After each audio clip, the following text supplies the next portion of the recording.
to discuss Article 854, the preteration or omission of one, some, or all of the compulsory heirs in the direct line, whether living at the time of the execution of the will or born after the death of the testator. And the effect is it shall annul the institution of the heir, but the devices and legacy shall be valid insofar as they are not inofficious.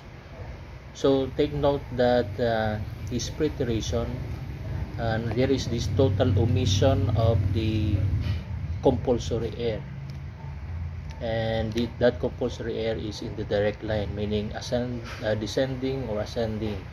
So kung compulsory heir ang anak or ang apo, then excluded na ang parent or grandparent.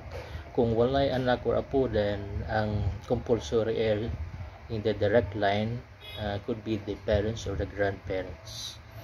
So it does not include collateral relatives like brother, sister, uncles,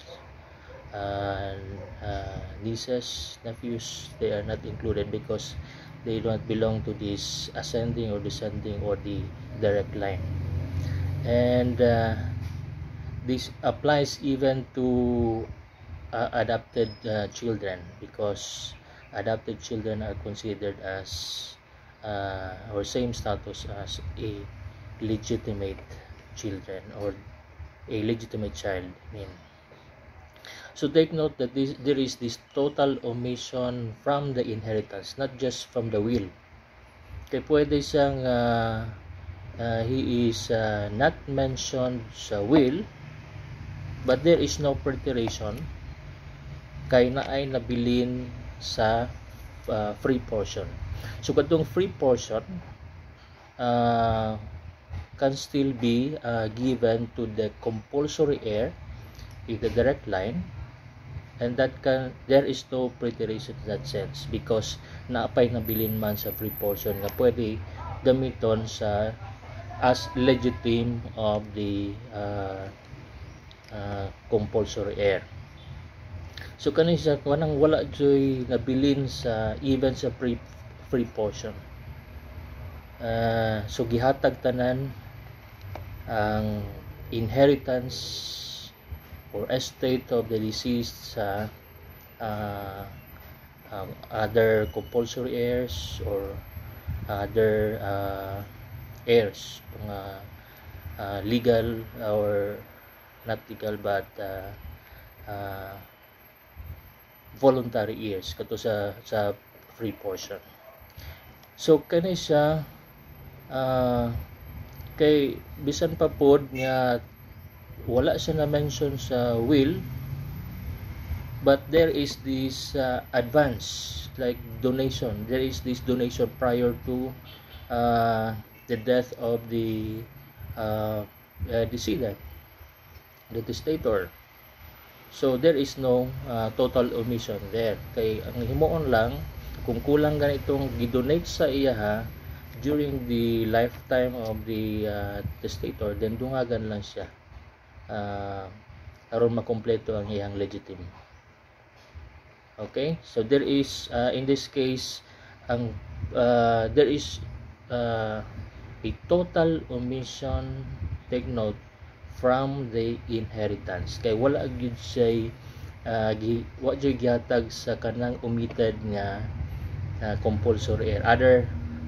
Either there was no prior donation or way nabilin sa free portion. Pero kung nabilin nga bisag pila na nga amount or pila na ka portion sa free portion, walay preteration nga may tabo, kay pwede na siya nga automatic pa na siya nga i-apply sa legitim sa compulsory heir. So ang himuon lang is dungagan lang tong iyang legitim, of course coming from those katong the institute. When you say instituted or institution of air, take note nga sa free portion na siya. Kay a compulsory air cannot be instituted because automatic by law na adyoy legitimate, na adyoy reserve para sa mga compulsory air, na adyoy certain portion sa property of the disease nga reserved for the air. So mo na siya ang concept of preteration. So one or some or all of the compulsory airs in the direct line was or were totally omitted from the inheritance. Wa gyud sila na receive. So gihatag tanan sa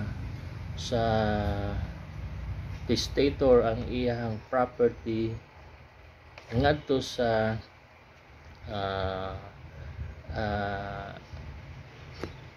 voluntary heirs or even sa other compulsory heirs. Basta na omit nga wa na apilya na compulsory heir nga he or she should be receiving his or her legitimate.